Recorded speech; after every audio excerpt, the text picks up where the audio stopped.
ప్రతి సంవత్సరం ఇక్కడ చేస్తున్నాము. మీరు కూడా మీ పిల్లల్ని బాగా చదివించి మంచిగా వాళ్ళ ఆరోగ్యం చూసుకొని సమాజానికి మంచి పౌరులు కావాలని మీ పిల్లలు నేర్పించాలి.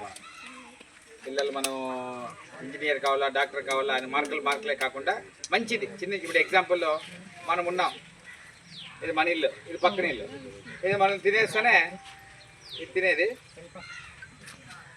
ఎత్తి పక్కింటికి వేసి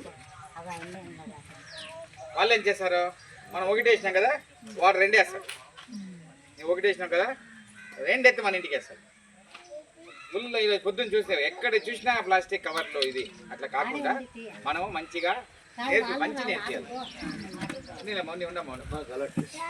మంచి నేర్పియాల మన పిల్లలకి మంచి బుద్ధి నేర్పించి వాళ్ళని మంచి పౌరులు మంచి మనుషులుగా తయారు చేయాలి.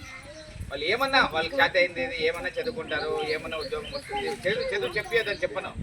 చదువుతో పాటు మంచి గుణాలకి మనం విలువ ఇవ్వాలా, పక్క వాళ్ళతో బాగుండాలా, పెద్దవాళ్ళకి గౌరవించాలా, టీచర్లకు గౌరవించాలా, అందరితో మంచిగా ఉండాలా అనేది మనం చిన్నప్పటి నుంచి నేర్పిస్తేనే వాళ్ళకి వస్తుంది. అర్థమైందా?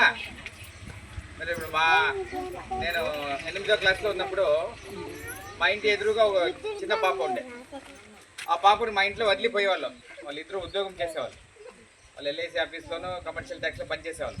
నేను చిన్న పిల్లోడు కదా, నేను అడుగుతా అంటే ఆ పాపను మనం ఎందుకు, మీరెందుకు ఆ పాపం చిన్న పాప కదా అంటే ఒక ఇంత పాప ఇంత చిన్న పాపకు మీరెందుకు స్నానం చేయించేది అంటే చిన్న పిల్లోడు కదా. నేను అడిగినా, మా అమ్మ అనింది అప్పుడు, మనం ఒకరు మంచి చేస్తే దేవుడు మనకి మంచి చేస్తాడప్ప.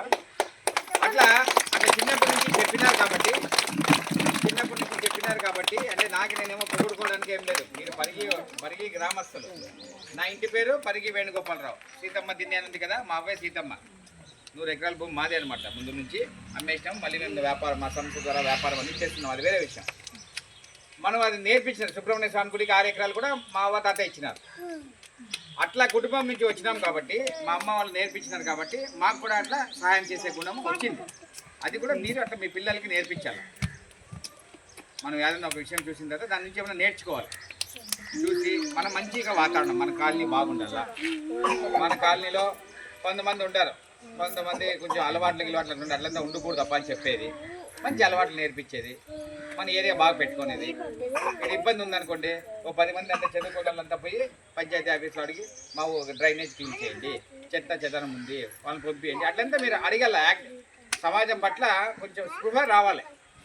ఏమో మన ఇంట్లో ఉన్నాము, మనం తిన్నాము, మనం పోయినాము అని లేకుండా కొంచెం విషయాల పట్ల అవగాహన చేసుకుని పిల్లలతో చదువుతో పాటు వాళ్ళకి మంచి కూడా నేర్పించాలి. సరేనా? మంచిది.